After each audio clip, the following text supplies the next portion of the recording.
just a minute. If you hold it, then you feel it. If you haven't got no limits, then you're limitless. Hold on just a minute. If you hold it, then you feel it. If you haven't got no limits, then you're limitless. Are you through with it? Flaking out, hypocrite. I'll rewrite this fucking script and leave my mark hieroglyphs. Many rivers to be cleared. Cross and cross, kiss and dick. Treasure touch, now a stitch. Get a grip, burn the bridge, let it out, take a whiz. On the world apocalypse. Substance abuse scientists, take a hit, miss the hint. Darling habits trying to swim. Lights flash, start to spin. At it again, lost friends. Smoke your mind your step. Down to death, no regrets. Sailors force, sit and sweat, lots of breath. Cigarette, out of line, on a trip. Fix the train, fix your drinks, got the shit, tricky kid. Fix the train, fix your drinks, got the shit, tricky kid.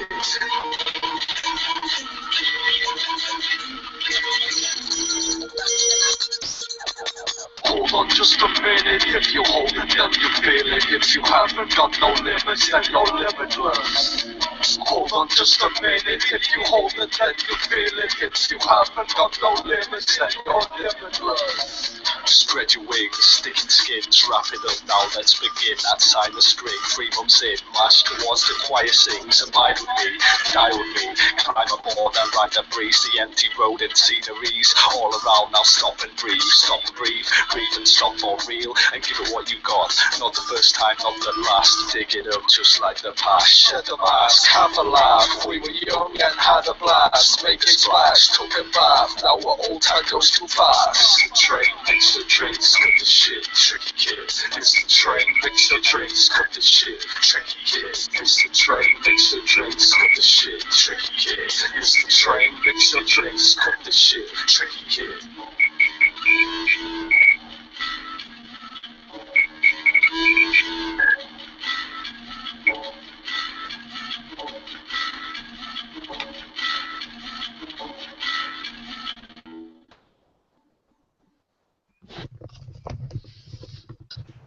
And boom, and we're live. And that was Mr. Train by, well, the excellent, from the new EP from the Ceiling Demons. And, well, I mean, I've played that track a few times, and, well, I think the great way to sort of start this conversation is with one of the greatest lines in it is, when you know you've got no limits, then you're limitless. And with that, how are you doing, boys? How you doing, lads, chaps, gentlemen? Tim, pleasure to be back on Life as People. Doing very well, thank you very much, mate. How are you? Oh, mate, I've got to say, and I sort of briefly mentioned this, just then. I mean, I've kind of been highlighting this EP for a while, ever since I kind of heard it, and we sort of played it the other day on sessions and stuff. And well, particularly, I wanted to sort of start. I mean, that was the first track I heard the whole of the EP, really, that kind of I thought was going to be like, wow, that's the complete floor filler, for the want of a better word, was Mr. Train. So, well, I mean, I really want to sort of focus on that. So there's no better place to start, really. So kind of, let's just start with that Mr. Train. The whole structure of that song. What was the sort of, the steps that led to that, that coming around? Was that something that was written in a moment, or was it written over time? What was the sort of building blocks of a Mr. Train track? I think for Mr. Train, because we worked on Belly and Hopeless with Jonathan Swift from Outside Your House, and we were experimenting in a lot of different ways of writing songs and that, but Mr. Train was like a beat that Johnny had sent to us, so I guess we kind of wrote it to the music and that, and from the music felt a real kind of Prodigy sort of vibe from it, and it's it's just got that an upbeat kind of feeling to it, but on the flip, just wanted to make it lyrically, like the first verse is kind of a bit dark and that, but yeah, just with like the chorus, like you said, like the fucking the limitless line, And that Hold on just a minute. Yeah, if you hold it, then you feel it. If you haven't got no limits, then you're limitless. So it's kind of, you know, just pushing it. Just go for it. It doesn't matter if it's dark or whatever, man. It's like a metaphor that we sometimes use for the ceiling demons as a name. People ask us about that name. To be fair, there's so many different angles and answers that we can give for that. But one of them is like, you know, the ceiling's sort of what holds you back, and the demons is what sort of makes you break through it. And it's the same, if you haven't got no limit, then you're limitless. So, you know, it's just highlighting the things highlighting just highlighting like everything's limitless, the possibilities of life, basically.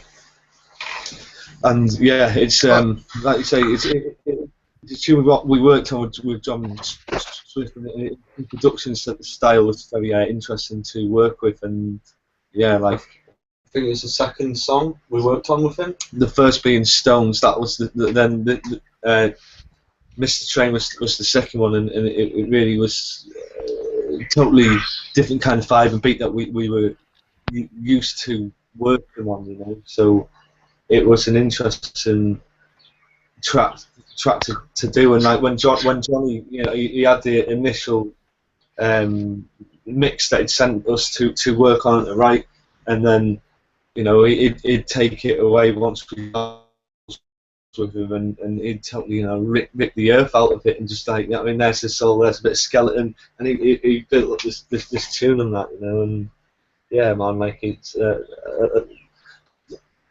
the whole production on this new EP, Belly of the Hopeless, you know, it's totally, it's something, it's a new string to our bow, and it's totally thanks to Mr. Swift, you know. He's a great producer, and really likes to challenge himself and create something interesting. So yeah, that tune was the most different for us, like, to work on. Really. It's an upbeat song, and yeah, sort of Prodigy vibes and all that sort of thing. Well, I focus particularly on the line about being limitless, because I think it was it's been very witnessed in the time that, you know, the Demons have been around as a band, that you have no limits, and that this is a perfect example. The whole of the EP, The Belly of the Hopeless, is, as you just quite, you know, eruditely just spoken upon there, Daniel, was the very fact of, you know, you have pushed yourself. And I think anybody maybe coming and listening to, you know, I did this today. I listened to, you know, Belly of the Hopeless, and I listened to it alongside, you know, the very, you know, New Season, New Life, and, you know, all the stuff. It's like, wow, the progression, how you and no one can box you, and that's that whole idea of being limitless. Now, that's a very track you want to play on.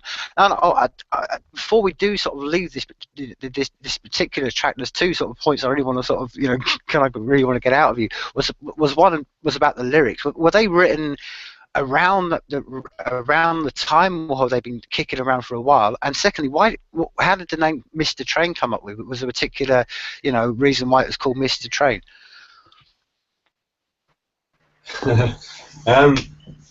I think like the lyrics were kind of written early last year, so it was around the time of actually working on the song, really. Yeah, we were working on the song, but yeah, I guess we were, speaking for myself, in a bit of a loss at that particular time. Like, we'd lost a friend, and, you know, certain things happening in personal life and that. And lyrically, I felt like, I mean, again, speaking for myself and that, it was kind of angry. It was just kind of anger coming out, but like very much self-anger. Like, so you just kind of addressing issues or whatnot, or just, I guess, in a way, kind of beating yourself up, but then on the flip, having like you haven't got no limits if you're limitless as like a hook. For the Train, I mean, we were originally the working title for the track was Tricky Kid, but I don't know, I just felt like Miss the Train kind of suited it a bit more. I guess there's metaphors in that again, you know, like you've missed the train, you missed the boat. You know what I mean? You've let something slip through your fingers.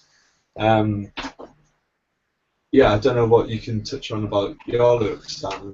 Well, yeah, I mean, like Si mentioned, for this song, it was one of the tracks where Johnny did send us a bit of a blueprint, so we got like this sort of demo kind of instrumental and like wrote to that kind of there and then, and yeah, it was like last year sort of springtime, and like one of the lyrics I touched on is that sign of spring 3 months in, March towards the choir sings, because it was in March and like it was just getting over that whole fucking winter was just tainted for us, losing friends, lost my dog, which was a bit tough and that, like, you know what I mean, it's like you'd be friend for years and that, just little things like that, and it was just yeah, Abide With Me, that's just you know, it's a classic sort of anthem, you know, a classic hymn. I mean, I'm not religious, but there's something powerful about him, so there was a little reference to that in there, you know. And yeah, just there's a few song references in that song itself. Yeah, I do a little reference to Q-Tip breathing stop. And yeah, Q-Tip breathing stop, and then there's another reference to a song by Jimmy Cliff. Many Rivers to Cross. Yeah, Many Rivers to Cross. Yeah, I guess there's a lot going on there lyrically which could be dissected. Yeah. But yeah, essentially the title, we had the working title Tricky Kid, but we decided to go with Mr. Train because it was just it felt right, and it was sort of a point phrase in the chorus. Yep, completely. Well, Now, which song did you say was the second one you recorded? It's Mr. Train. Oh, you did. Okay, that's so you like did the that second. What? Yeah, it's a fourth track on the EP, but it's the second track we worked on with Johnny. Now, how was that going? Because I mean, I can hear a lot of the influences that Johnny has when I listen to Outside Your House, and I kind of had when Tim had told me that that Johnny was going to be helping you guys making beats and stuff. I kind of had an idea of some of the things that he was going to go towards, but it was still just. I mean, it blew me out of the water when I heard it because it was so much better than what I had expected. But what was it like when you went in after you had done Stones, and then you came in, and did he play you like a beat for Miss the Train, or did you just come in with lyrics for Tricky Kids, and then because I know you said he kind of built around it, but did he have something like sort of like laid out for you guys to just see if it was hit or miss, or how did that second track come along? Because I mean, it is so different from Stones, and I think there's a lot of songs on the album that are sort of it works amazingly as like a very cohesive EP, but every song separately just has its sort of almost its own style as far as the music and the lyrics. Yeah, I hear that, mate, and yeah, just the way we did Stones and we did Mr. Train, kind of, they were both kind of done in a similar kind of way, where he sent us across like an early demo of like an instrumental, basically, you know, like an instrumental he was working on, and we wrote to them from the instrumental, then we took it to record it in the studio, and then yeah, just we had a bit of a blueprint, whereas the other tunes on the EP, they were more kind of spontaneous of how we did it lyrically. But Johnny, the way Johnny likes to work, he likes to have, you know, stuff to work. He likes to have stuff to work, so he likes to have vocals and things, so he can work around that, play about with it, and do sort of paint. It's part of the paint for his palette. You know what I mean? So that's how he likes to work, and like we prior to that we've only really been used to working with like you get the beat, you write your verse, and then you take it to the studio. So I mean that was loosely the method for Stones and Mr. Train, like I say. But then when it came to the other tunes, it was a lot more spontaneous, and it's an interesting way to work, you know. Now, was there anything that stood out in the EP that maybe you started showing Johnny or Johnny started showing you, and you guys just kind of looked at each other and you were like, "What the fuck?" Oh, Yeah, absolutely, man. definitely. We questioned them. We questioned them like, like it was just like this fella, like he's either like just totally fucking insane, or he's a fucking genius. And like I still can't quite work it out, man. I still can't work it out. I love them at the bits, like I just can't work it out. I think as well. At the time when we were working on this, Johnny really wanted to explore more darker territory, and I think with us doing this with him, it's given him a whole new perspective on things. So I feel from what I've chatted to with Johnny as well, like I'm just really looking forward to hearing the new Outside Your House stuff as well, man. Like I think oh yeah, some of it will be a bit more darker than the previous releases, man. And you know, yeah, it's all good, man. It's all good. So from a technical perspective, did you record this in the usual place in the Dales where you recorded, you know, dual sides, or was this recorded up in Johnny's, up there in Durham way?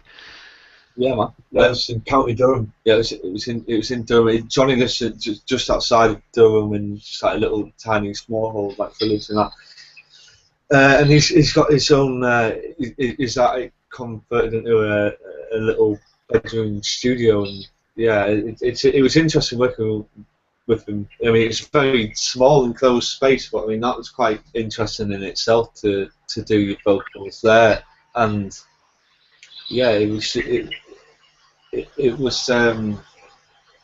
good to because we're being taught different projects. It's good to just go to different environments to record and that sort of thing. So yeah, it was up in Durham.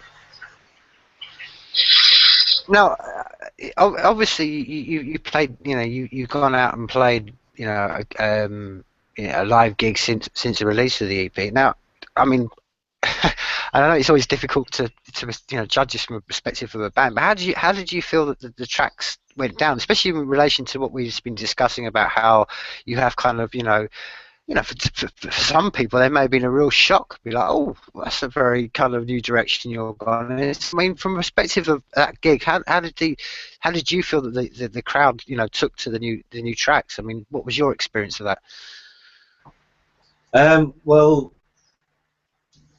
we always thought, when we put this project together, we thought this is going to be received quite well, or it's just basically it's like Marmite, you're either going to love it or you're not. It's challenging, but I mean, I'd say it's been received pretty well from what we've really well. Like it's kind of, I guess, being a bit like we didn't anticipate how well some of it is, but like Dan said, I feel like it's not exactly what people be used to from us, but that's exactly why we want to do it, because as well as challenging the listener, it's good for us to challenge ourselves, and there was a few tracks on it, which sound like it took me a while to like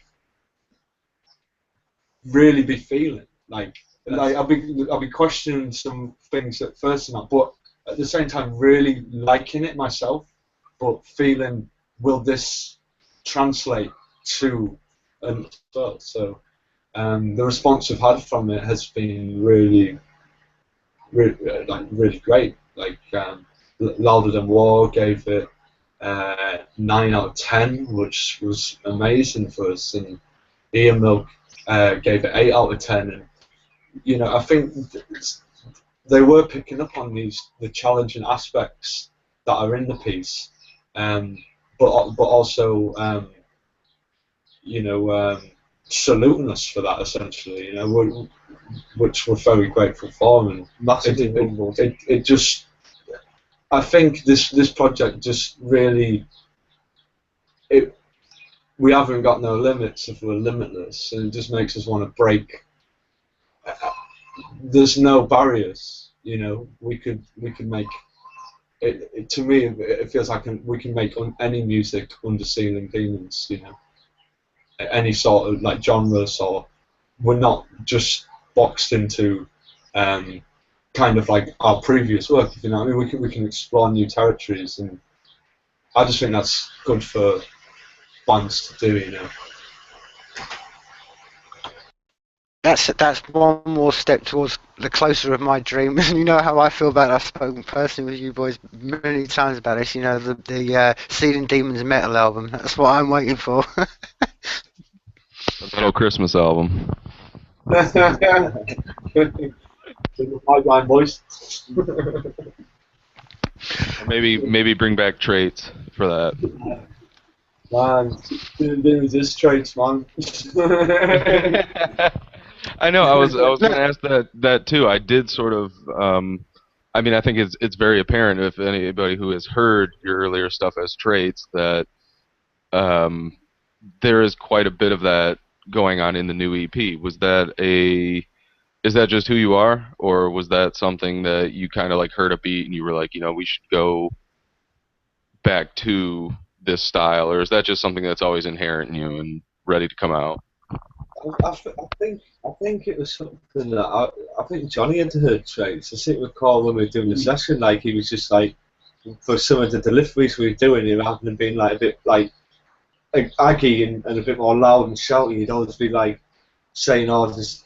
Well, I seem to recall him saying, "Oh, just do more like sort of treatsy sort of sound, that sort of thing." So that's something that he picked up from hearing that, and he obviously heard something that he wanted to try and mould, channel a bit. To channel it. It's like I think he'd heard that stuff and was quite, you know, impressed by it. I think like cause there's quite a few kind of you know, bands we touched on in terms of like a reference point, or you know, artists that have meant a lot to us both, and you know, I think the Eels was quite a big one there. Like, and when we were doing Trait stuff and that, we were like heavily like listening to a lot of Eels and stuff around that sort of time and that, and you know, I think these kind of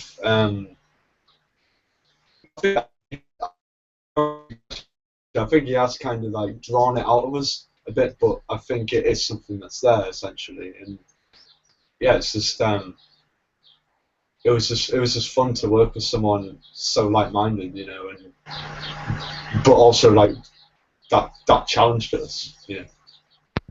Oh yeah, I mean the style I can say I've heard it. It's not a style that's everywhere, but as far as being in hip hop, when I heard the Trait stuff, I had never heard anything, you know, in that sort of style before, and to see you guys continuing with it, or even like just Johnny like bringing it out of you, like I mean it is a you know, back to being limitless, you know, it is you know, you are doing your own thing constantly in more ways than one, and I think that's why you are getting the high praise on the EP. I know that's why I like it so much, because it is you know, it's just a surprise. I mean, that was one of the great things about the Beatles was how their style progressed so rapidly over their entire career.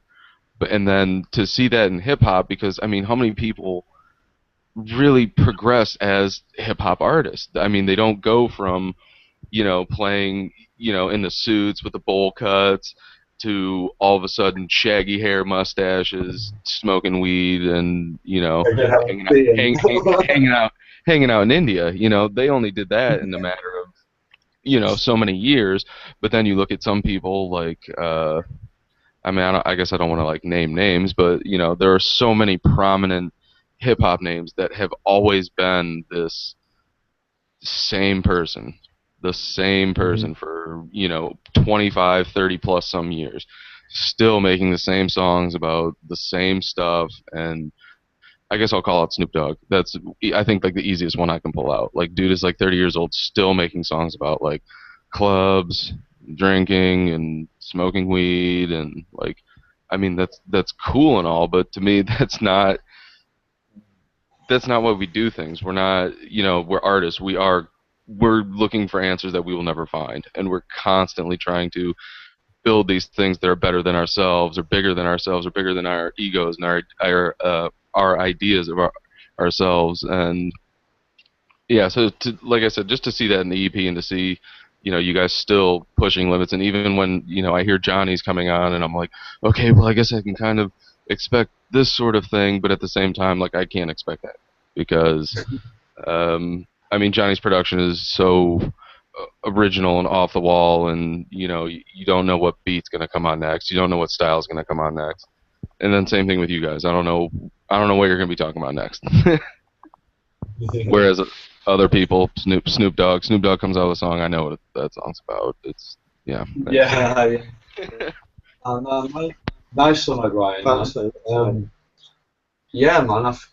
I don't know. I guess I feel like there are like artists that do this, man, and you know, one that me and Dan are really big fans of, and not necessarily like the same sort of hip hop. Well, I guess yeah, it's alternative rap, but like Serengeti is someone who we really admire a lot, man, because he's like that, man. He's putting out all these different projects, a lot of them under different names and stuff, but still that same man, like, and that's like super inspiring to see. You know, from I don't know, like doing this like Kenny Dennis stuff to his more like heartfelt stuff. He brought a record out called Sal. You know, he brought out a what was that? Dusty. Yeah, that Dusty EP. That's all the stuff that he put out recently. But he put out on the Kenny Dennis LP. He bangs on about yeah, this group called Perfecto that he'd like talked about in the last Kenny Dennis LP, Kenny Dennis LP 3, and then last year he dropped an EP by this fictional bands that he made on the record, doing all this like snap kind of 90s dance music raps and stuff, man, and just like the depth that he's creating and the worlds he's creating, the styles, and the styles he takes on board, and it's super inspiring to see, man. Definitely, and like yeah, so Serengeti's a big influence, and you know, that Young Fathers, the last two albums they put out, and the EPs that they did prior to that, you know, that was a big influence, I think, on this EP. I know when we were working on it with Johnny, I think after we got down majority of the vocals, anyway, we went to go and see Young Fathers with Johnny and up at Newcastle, and yeah, like it's an artist that he really loves, and he's really inspired by their sort of whole production and the way they go about it. The way they go about just making really it kind of like DIY punk kind of mentality. That sort of punk mentality, and another big influence, someone who really challenges everything, like, and you can hear that. I can hear it quite clearly in the sound. Is an artist called Tricky, who used to work with Massive Attack, and he's a solo artist in his own right. He's absolutely prolific at putting out material which is very challenging, very erratic in terms of different styles, all on one album. Very atmospheric, very dark, and that was something that we, you know, that he's a Bristol artist, and he's come up in that whole Bristol fucking sound, which happened, and Johnny, he's born in Bristol, he's got that in his blood, so these kind of dark sounds which which is trip hop, is definitely something we took influence from, and which is apparent in the EP as a piece, I think. Well, even like I mean, I didn't even think of Tricky as he wasn't the first one that came to my mind. The first group that came to my mind on, I forget which song it was, but I thought of Faithless. Did you? Right. Yeah, okay. Nice one. I thought That we've was, heard that. I mean, even just some of like the sound, like it wasn't. Well, God, I wish I remember what song it was, but there was. I don't want to say it had a reggae feel, but there was like some very. Yeah. There would be like a bare spot, and you would just hear like the like one reggae like hit, just like a chee and like it just sounded like something Faithless would have done or something Tricky would have done. That sort of downbeat, dance hall type thing. You know, that's that which area that is from, like that generated from your area, right? Isn't it like Brixton, sort of? Yeah, I mean, like the dub reggae scene in the UK. Reggae, man. Like, me and Dan are big fans of it. Sound system culture in the UK, man, it's fucking next level, man. Like, you go to some of these dancers, like, you know, and like you'll have two rooms. You'll have a room generally for like your drum and bass and like your dubstep, your jungle, more modern, lively sort of pieces. And then, like, generally speaking, the main room when you go to one of these dancers, you have like a proper old school sound system, like, and they'll have the massive the rig for the speakers and all the sound system. That it fucking rattles your cage, man, and like they'll just be playing fucking all this roots sort of reggae and all this sort of like proper dub and like fucking. Man, really feel it. And first time I went to something like that, man, it really blew my mind. You know, just like. And Johnny really feels that He's this sort of music as well. Yes, exactly. Like you say, he's kind of come up, you know, and being like amongst stuff like that. And I think, yeah, like like this record, Belly Hopeless, it's got Elements. Yeah, there's definitely elements of like bass. Kind of dub effects and bass as well, more so than our previous kind of work, you know. So, yeah, that's cool that you. But even at the same time, I still like it. It was just so. I guess I want to say like It wasn't in the foreground. You know, it wasn't like, you know, the song starts and all of a sudden I feel like I'm, you know, in Dubland, where, you know, it's just like this. You know, you got the reggae snare and, you know, stuff like that. Like, no, it was a song that progressed, and then out of nowhere in the back of my head it's like, wow, this kind of reminds me of Faithless, and then I hear like a dub effect go on in the background and I'm like, is Johnny reading my mind? He does that a lot, mate, I swear. See, so I don't know. No, one of the things that I mean, obviously, no one you're sort of pushing the barriers on, and you know, it's the fact that you put this out on cassette and on tape. Now, how's that gone down? Because I as one as you know, I spent, you know, you know my thoughts. When I spoke to Johnny when he came on last time and talked about Frux Tapes, and I have a very, you know, kind of relationship with cassettes.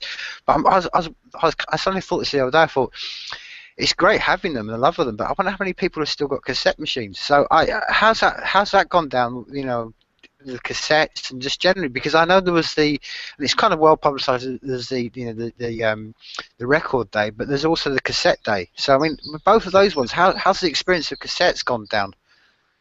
I really wish Johnny was here to chat about it more like in depth. I think it's gone quite well, man. I mean, there is definitely you know, cassettes are kind of coming back, you know, particularly for like DIY music. DIY music. The reason for that is they're a lot more cheaper to manufacture, you know, and but they still give people something tangible to take away from a show, or still got something physical. And I don't know, I've always liked I remember just buying cassettes in charity shops and stuff like that, man. We used to have an old boombox. And, you know, any kind of music on any format, vinyl or CD or cassette, I just, and I feel like it gives it worth to have like a physical copy as well, you know, like to have a physical thing that you can hold in your hand and you're supporting the band in that as well. I think, like, we've got some friends that, you know, listen to cassettes and that have been listening to it on tape and that, which is blessed and that. Obviously, it's a format which isn't as accessible as it once was, so you have to like dig out a tape player or whatnot. But yeah, I think it's been going fairly well. What do you reckon? Yeah, man. I think it's just good to, like I say, have something physical. You know, like it's good. It's good. You can put out music digitally, digitally, which is good, and you know, it's quite easy to do. But to have something physical, that's As well, like a limited kind of thing. Yeah, it just gives you a bit more. I don't know. It just feels like it gives the music a bit more value when you can purchase it on the physical format, you know.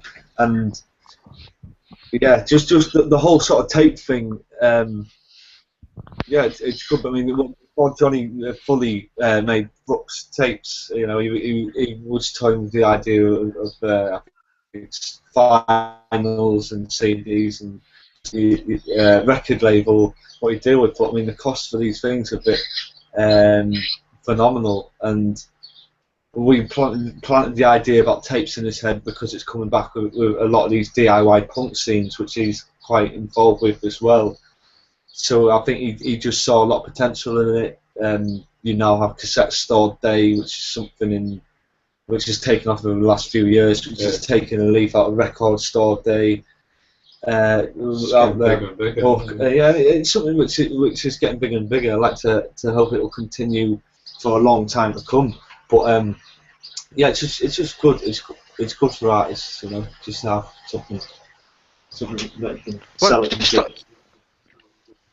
Just on well, you know, one of the things I used to love about cassettes was, and it's one of the things that, and I just saw you just put it to the side, but on the actual the tape itself, have you got your actual band picture? Is it a blank cassette, you know, a piece of paper? Because what I used to love about cassettes in general was the way that, like you just said there, Dan, it was that kind of very DIY element of it. Like you could draw your own things on the actual tape, the actual cassette itself.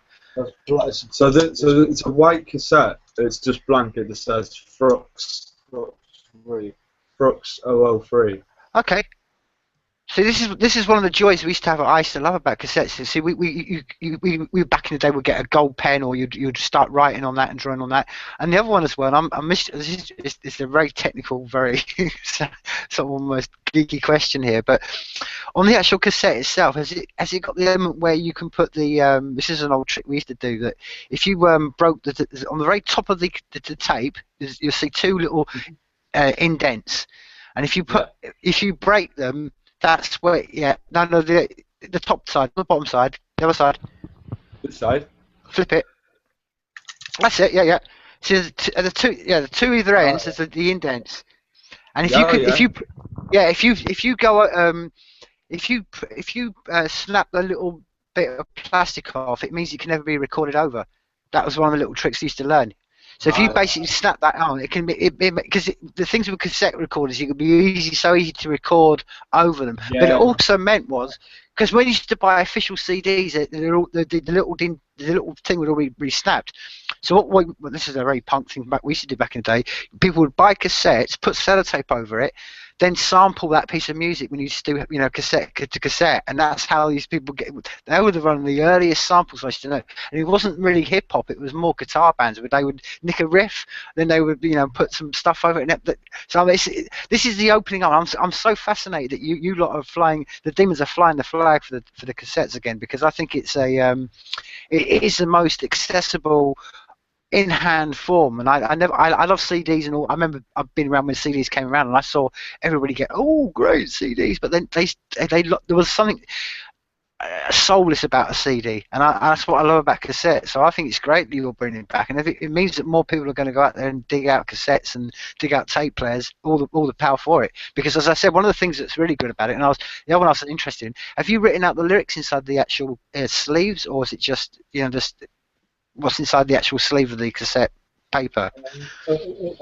Unfortunately, now we didn't have enough room for the lyrics. They're just all online. But inside the cassette, it's just you get a download code. So along with people supporting it physically, they're going to get it digitally with that straight away as well if they want to download it. So I think that's quite cool. And then we've just got the credits basically. Yeah, I'll show you, Tim. It's got your name on it. I don't know if you can see that shit. It might be a bit blurry in that, but it's got credits. I'll read it out to you.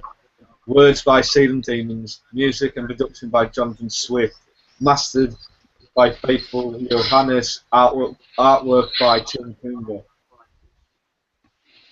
Well, do you know the other thing I said, and I'd implore you again to make part of your cassettes, and if you said you got your little that code to download it, I've tried to recommend it again to put your QR code out for your Bitcoin address, your wallet address, because that's what I'm saying. That's something you should be giving away as much as anything else, because you talk about being limitless and missing the train. That's the train that's coming, man. Yeah, he's on it there, it's good point. That's a great point. Good point, mate. Definitely. Yeah, so we should get on that. Now, one of the things that obviously I wanted there's some sort of focus points I really wanted to focus on, and people have thought about, I've had a couple of people who asked me to really sort of mention a couple of things, and I've done one with the cassettes, and the other one that was one thing I've had a lot of people ask me about was how did the whole video and the visuals come around with Stones really? Now, how did that? I mean, from very genesis of that, how did it come about? Did you give the track to the person? Was the track listened to and then they came to you? I mean, and how long did that actually take to make? Because I'm amazed by it, because I'd imagine something like that, and I'm sure Ryan can speak upon this as well, but the time process of actually doing stop animation is ridiculous. So tell us more about how that all came about. Okay, so the video was made by a lad called Callum Scott-Dyson, and he had been in touch with us about doing videos and whatnot. He actually did the artwork for the Mad Friday show we did. If you did a show for Khan around Christmas time. So he got in touch. He was talking about doing videos and doing artwork, doing posts, things like that. I was like, okay, let him know about that show. So he did that, and yeah, I thought it was really cool. He made, and he made like an animated one, which I thought was rather intriguing. And so we just kind of corresponded via email. Sent him the track for Stones, and we were talking about a lot of these kind of themes and ideas and stuff within the lyricism and stuff within the soundscape that we could possibly explore. So I guess we've always wanted to do an animated video, and we felt like with this project being so different to the things we have put out before, it would very much complement these new sounds, like to have like another take on the Demon's world, but another in another art form, essentially. And it's just like it just sort of reflected the experimental sort of nature of the EP. We're super like happy how the video came out. I think it definitely took him a while. Like, I can't say exactly to answer that, Tim, but I know it's a painstakingly slow process doing stop motion. Like, so you're doing like frame at time, aren't you? But like I say, I'm really, really happy with how it came out. And I'm sure we sent him actually quite a bit of your artwork, to be honest, Tim. So there's definitely things, ripples from your work in there as well. It's. I think I'm more. I think Tim's stuff and the Demons has just sort of become synonymous. I mean, it's you are Conan the Barbarian. He is Frank Frazetta. Yeah. I mean, that's just in my mind, and that's when I saw the Stones video, I was like, did Tim do this? I'm like, no way, dude. Like, no, but I mean, it did have. I mean, it had the Tim sort of style in a lot of it, and a lot of originality on its own, and extremely well done video. I mean, that was like Tim was saying. I can't even imagine how long it took him to do that because, yeah, playing around with that stuff is not easy. It's not quick. I mean, you're not talking hours. You're talking days and Yeah, absolutely, weeks and. I mean, did I was just going to say this quickly before we're on that. Did you get any glimpses of it before it was actually released, or did you just get to see the final edited version and bang, there it is? He dropped a little teaser, like just generally on his, I think on his Twitter or on his Facebook, something like Instagram. That. Instagram it must have been on, yeah. I mean, that one like this looks fucking mint. It's just a still, like a still shot picture from what he's working on. We didn't have any idea of how it would come out, how it would turn out, and then this picture gave us a bit of a view into.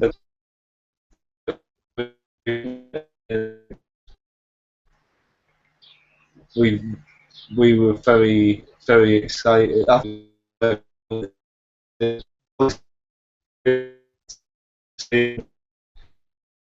when we saw the end product. We were just absolutely over the moon with it, It's a trippy video. It's trippy. It's very trippy.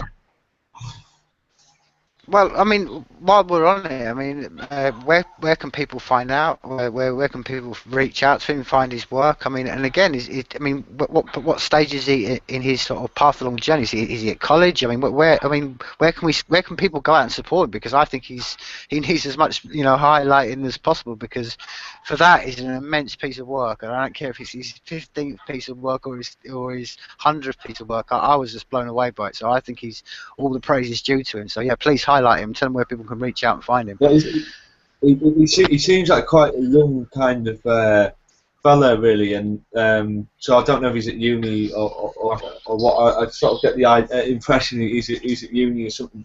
But Callum Scott-Dyson, and he's been working with a lot of bands recently, doing various videos. I think he had a video which got premiered on NME or something like that, or.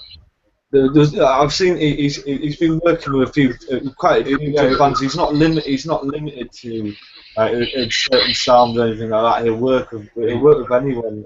He's a very creative individual from the work I've seen. Yeah. So he does his Twitter handles, from the top of my head if I remember them, are CSD Videography. So at CSD Videography, but so he does videos, but he also does like illustrations, and, pictures. I think he's done quite a lot of posters for bands, as well as like their artwork and stuff like that. So he's very talented, man. Like so, some of the videos that he's done, like be it animated or just of bands playing or a story behind. He's got a good eye. He's got a very good eye for it. So he's quite prolific with it. Yeah, he's very quite fast considering. Yeah, very efficient. So yeah, like really good lad. Like we're as of yet to meet him face to face. So I'm pretty sure we own the fucking beer. Yeah, definitely.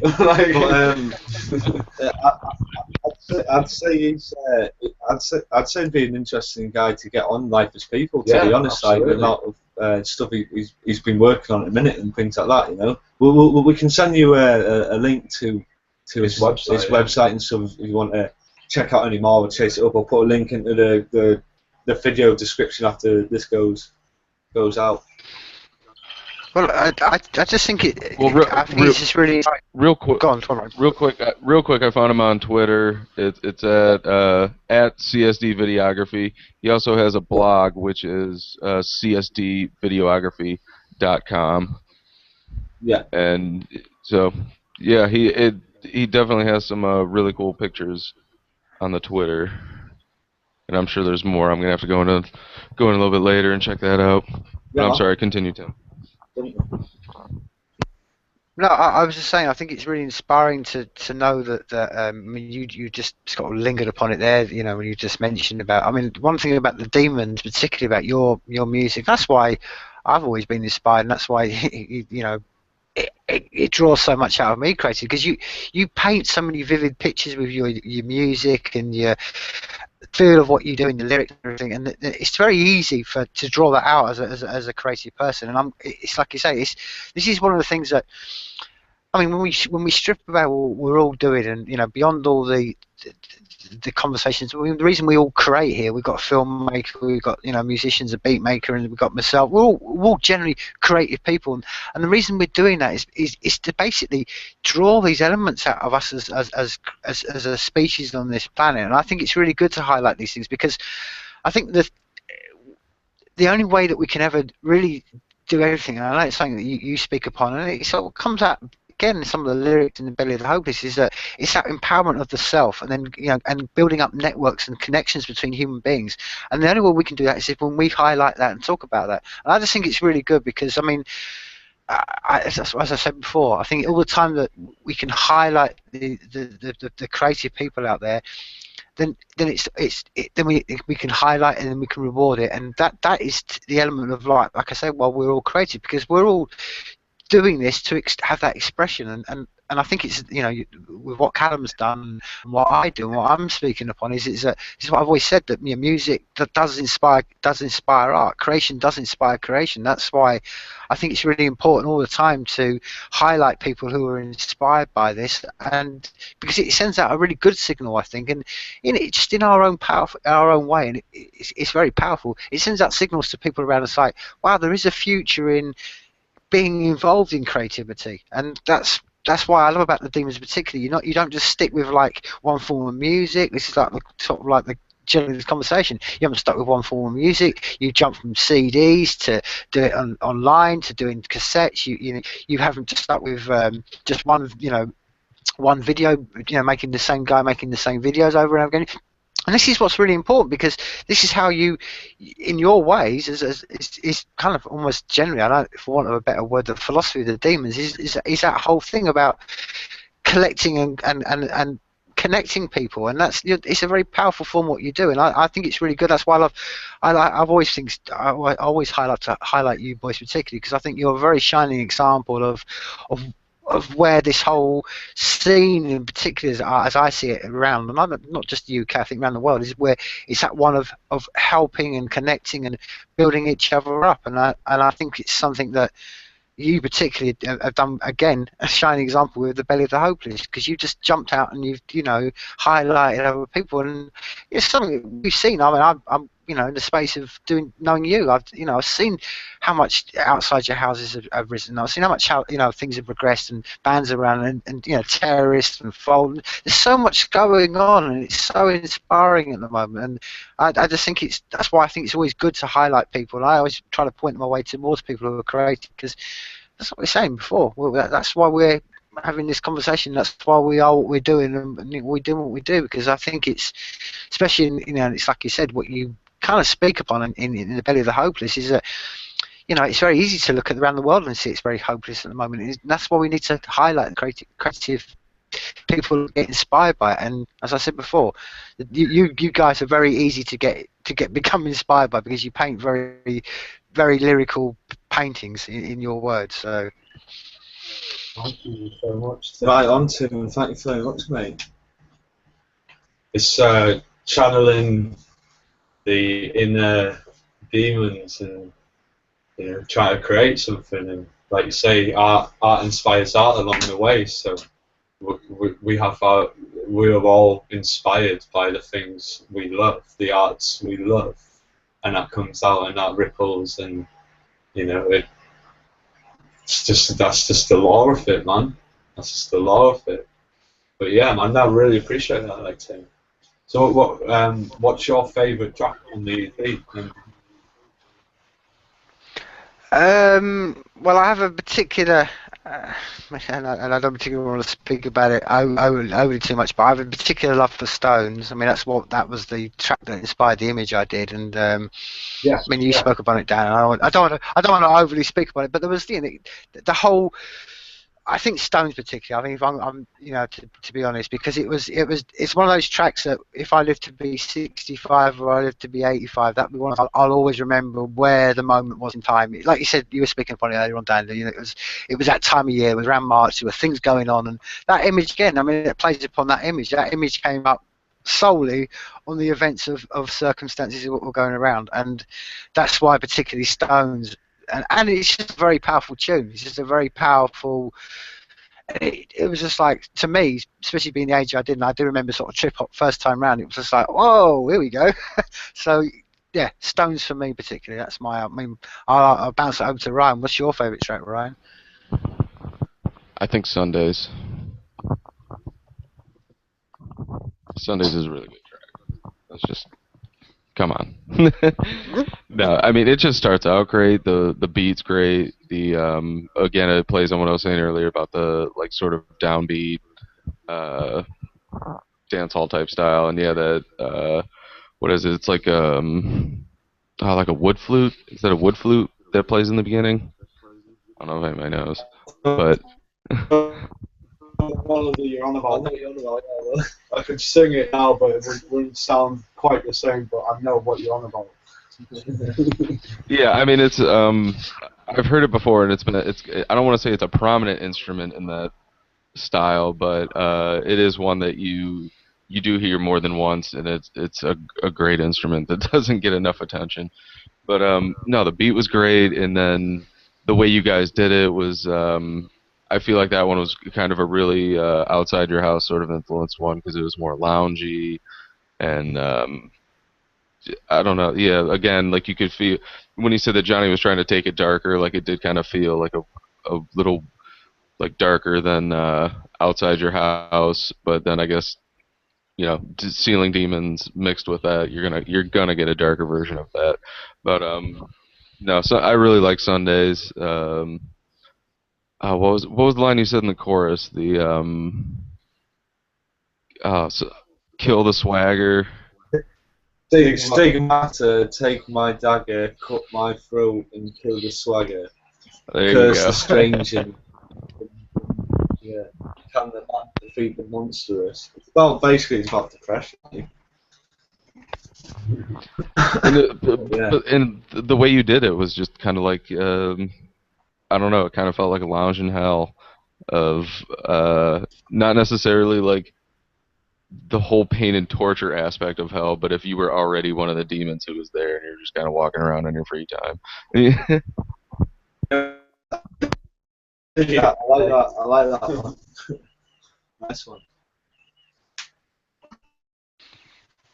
So I mean, on the you know, obviously, and I don't particularly want to sort of stray too far away from the belly of the hopeless sort of EP, but you know, I know that you've got a couple of gigs coming up in the next sort of month, and then I suppose it's all what heads down and working on what album, the follow up to Dual Sides, I'd imagine. We might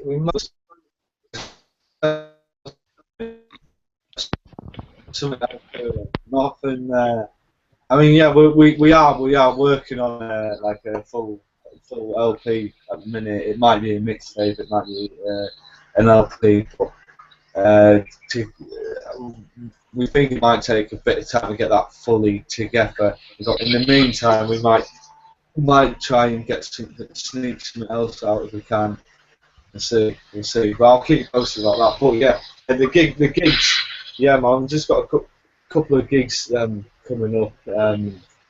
We're doing in a couple of weeks, or it might be a week or so. We're doing Frux Fest which is it's in Newcastle. It's a night on the 30th of June, so it's a week on Thursday, and it's a free show at a place called Time Bar, and so we're playing it outside your house. You're playing it. Frux are part of a punk band called Pale Kids.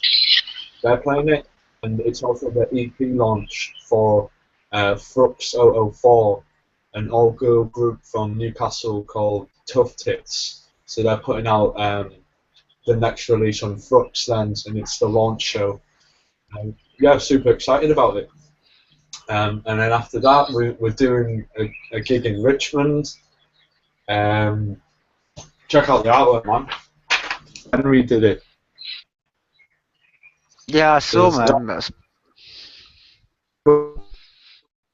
So that we're doing with we did a festival called Evolution Emergent the day after we released Belly the Hopeless, and we saw this band called Jay Simeon and the Midnight Society, and they're from Newcastle way, so we're inviting them down to play in Richmond. Really good. Yeah, we're really impressed. So that's another free show, I believe. That's the 8th of July in Richmond North. Towards the end of July, we're doing a fundraiser for Calm called Karmapalooza. In Huddersfield. Yeah, in Huddersfield. So really looking forward to that as well. And yeah, so hopefully we'll get a few more gigs soon, mate. I think we'll keep you posted, Tim. Well, I mean, again, I don't want to sort of overly speak about. I've had a privilege to sort of hear a couple of some tracks that you're planning to do for the new album, and there's one track on it particularly that, and this is particularly as you can imagine, my frustration, because week on week I obviously just want to do it, make it the theme tune to this whole podcast, but so I'm sitting there just counting down the days to that album's release so I can actually officially play that track, because that's going to become the anthem for this track. This podcast, and the other thing, and I just sort of really want to speak upon, and I have to sort of say this out in public to you. I want to give you my personal thanks for the support you gave through N99 over the time over the last 2 years, but particularly through the crowd sale, man. Because as I've said to you many times, you inspire many people that you're not going to get to meet, and a whole set of people, and it meant a lot to me personally, because we talk about ups and downs and stuff like this, and it's all been a lot of what I do, and a lot of what these people are doing have been done for the people like yourselves and people like Ryan and all the creative people out there that are doing it out there for you. So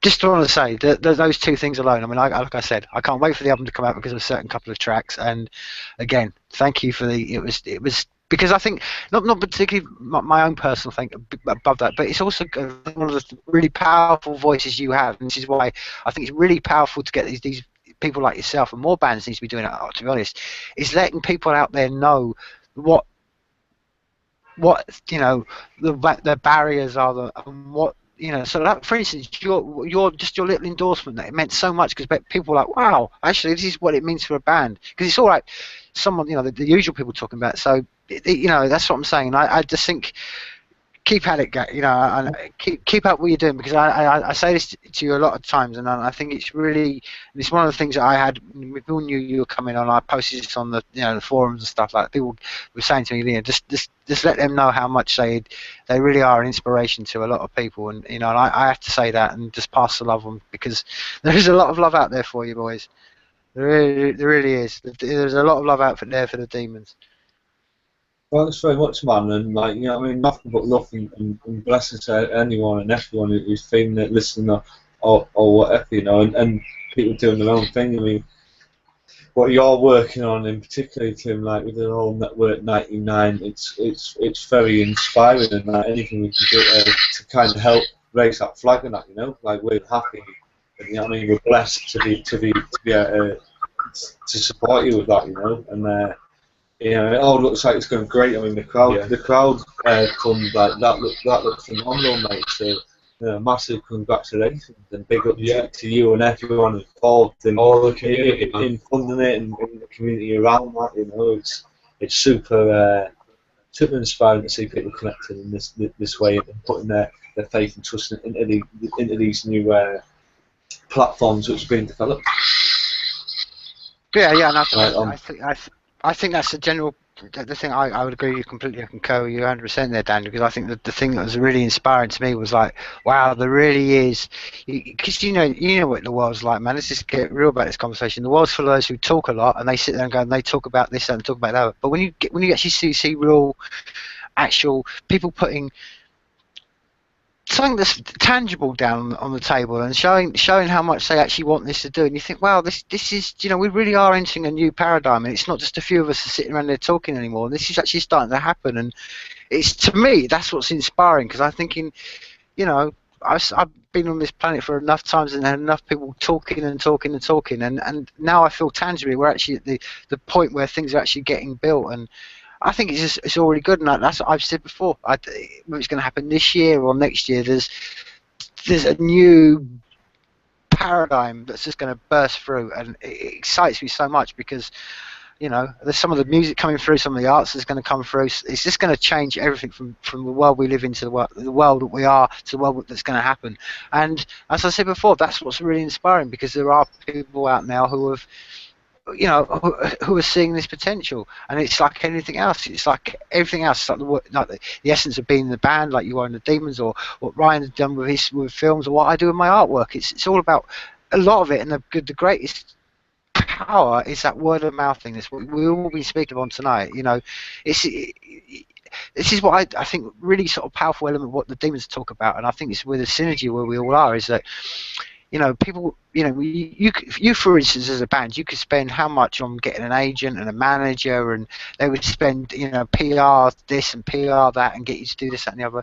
Do you know what I mean? Do you know that you can do that, or you can do, for example, like I say, you just give out good vibes and get good yourself, and that's what you'll get back. And this is what I love about what you're doing. You haven't done this slick promotion stuff. You're just being real, and I think it's a really, and I can never say it enough, and I think it's just really, this is what inspires me about the days we live in so much, is that we're actually starting to see real voices, real people saying real things, and like you say, that includes being limitless, because a real person is limitless, and we can feel up and down, we can feel whatever we like, and I just think it's, well, that's what I'm saying. I know we've focused a lot tonight, and that's deliberately on the belly of the hopeness, but I think it's really important to focus on that. Now, I do want to sort of wrap this up early, because for Ryan, he won't be aware, but as Dan's wearing that top, there's kind of like a sort of like, men kicking a ball around tonight.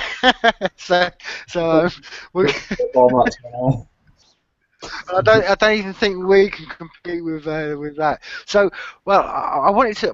We began this whole sort of, this whole kind of podcast with Mr. Train, and I kind of really, I think what Ryan was speaking about, I'd like to finish it on Sundays, if that's all right with everyone, everyone here. But before I do, sort of, while I'm sort of, finding that up and sort of queuing it up, I'm going to hand it over to you, Ryan, because you want to have a sort of final question to the twins before they go off and watch the football. Put me on the fucking spot. Yep. Damn right. Do you watch any of the this because it's the Copa America over in the US at the minute? I know that they're hosting the tournament. I don't know if you watch any soccer or anything like that, Ryan. But I don't know. Is it a big thing over there? I know Tim's just asked you to ask us a question, but I thought I'll ask you a question. What's that? The European soccer, or?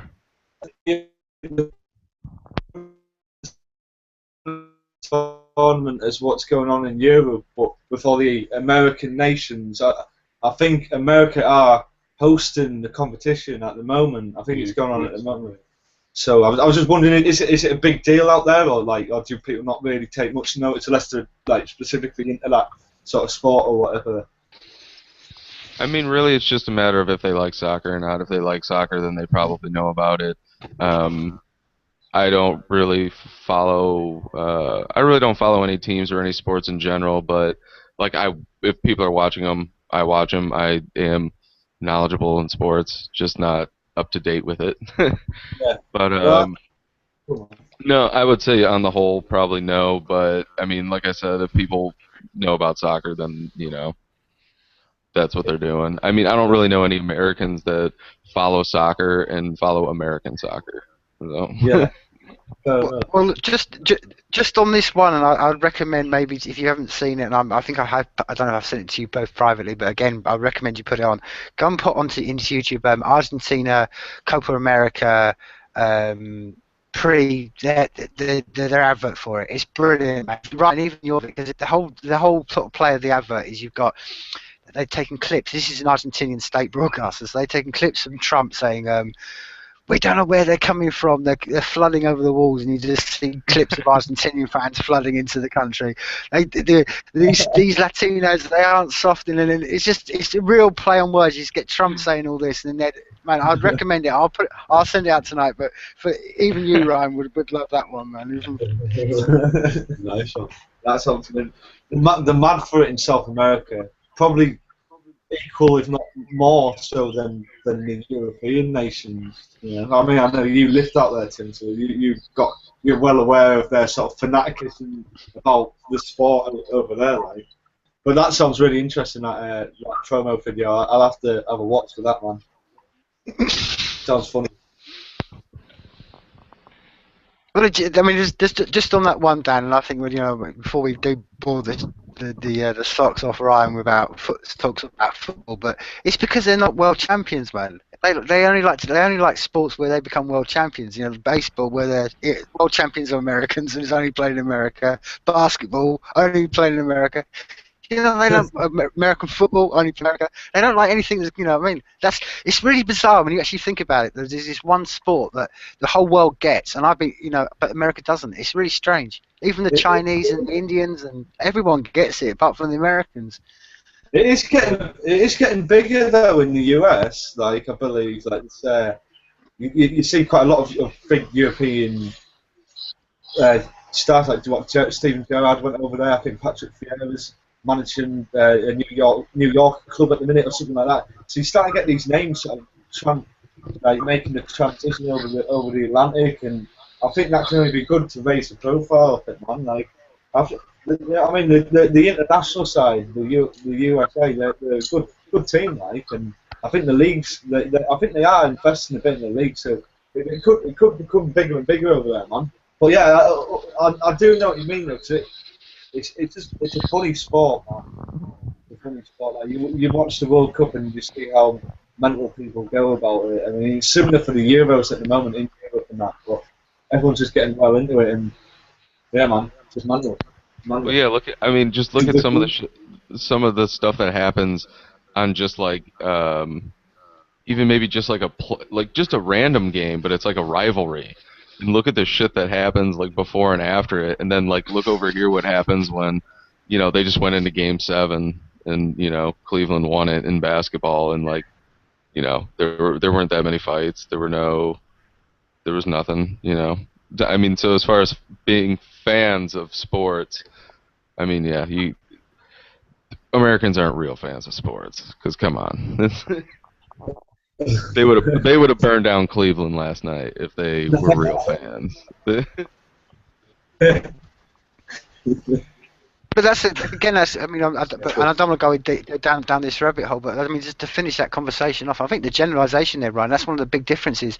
Is that what you just spoken upon there, Ryan? Is every team up here, apart from one, there's one exception which we know, MK Dons over here, but every team has a tribal association to the town, and it goes back to your bloodline, your grandparents, your parents. Whereas in America, it's all franchised. So I don't even know where the Cleveland Hawks, they could be playing in San Francisco for all I know. I mean, that's the point. It's all. So you've got to know that.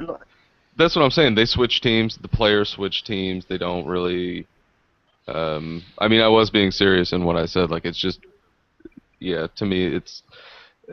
They're too in the moment just because everything changes so fast, and like you said, it is franchised, and it's American football is what, like 2 minutes, or like I think it's like 3 minutes or 6 minutes of like actual play time for like the 2 hours that they play.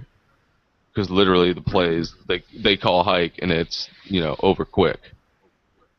And so it is something like, it might have been 8 minutes, but yeah, it's under 10 minutes of actual play time for like 2 hours of something like that. But then to see people get I don't know, they just don't. I don't know. They're very casual. We're fat Americans. We're we're just kind of doubled back in our reclining seats, like get 'em, get 'em. Well, perfect. As I said, man, I'm going to wrap up on Sunday. But before I do go, I say cheers, both Si and Dan, for giving me the time. And I want to particularly, and I mentioned this to you in private, but I want to get you back on sort of, particularly to talk about bigger projects. But maybe that's for another day.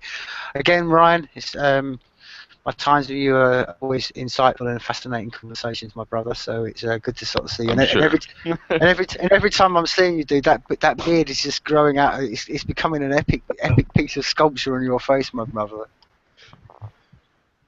It Looks good, man. It's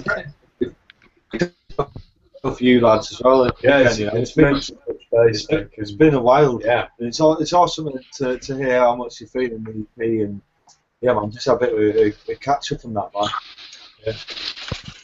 Well, like I say, we're going to finish on. We're going to finish on Sunday. So while we're just playing the intro and stuff like that, I mean, is there anything particular about that track that you Dan and Si, you want to speak upon while I cue it up?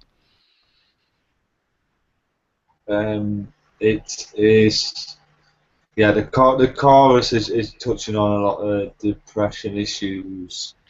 The final verse is done by Johnny, so he's got the man not only has beats, he's got bars as well, man. He's got some great lines which sort of round off the whole release perfectly, in my opinion. So yeah, nothing but big love to that man for the Belly Helpless EP, and yeah, Sundays. Perfect, man. Well, like I say, here we go with Sundays. And, well, from me over here in Scotland, and all the way from sunny Yorkshire, and all the way from, well, I'd imagine sunny Ohio, it's Life is People, people. And this is Sundays from the quite exceptional EP, Belly of the Hopeless by the Seeing Demons. Life is People.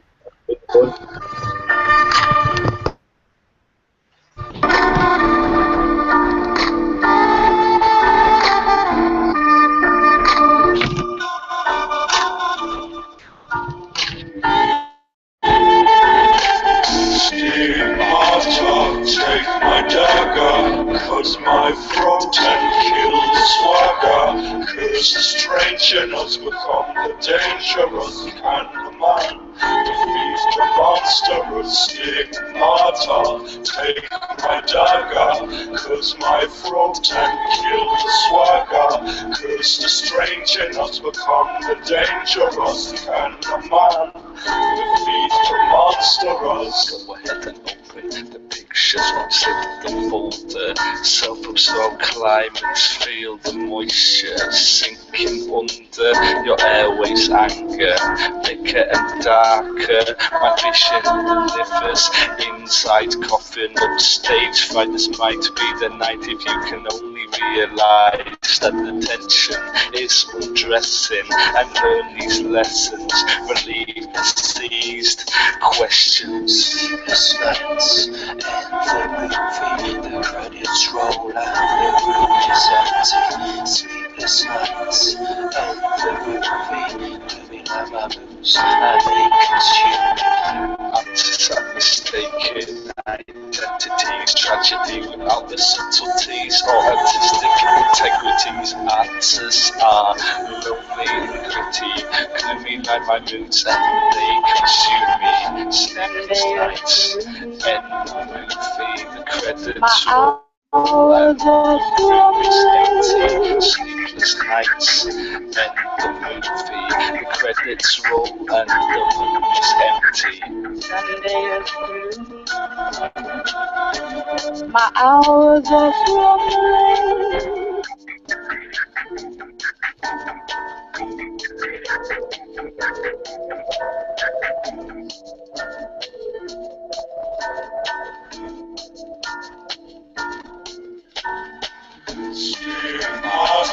Take my dagger, cause my front end killed the swagger.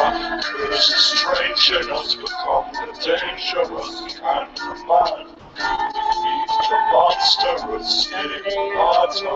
Take my dagger, cause my front end killed the swagger. Curse the stranger, not become the dangerous kind of man. Defeat the monstrous. My hours are slumbering. Sunday is gloomy. Sunday is gloomy.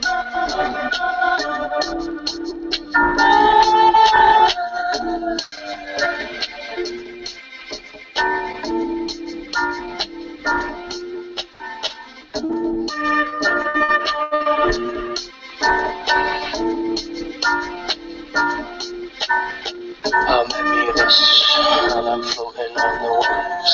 Never really capable of taking all those lies to the grave. And I'm fearful there really is a God, even though I'm always anxious. I'm living like I'm not. Sticky wickets, watching those snippets, bracing for a hat trick. Am I at the steering wheel, or am I skating electrics? Is he at the steering wheel, or is he skating electrics? Sunday is gloomy. My hours are slumbering. Slumberless, I won't step ahead of you. Just one more year to go.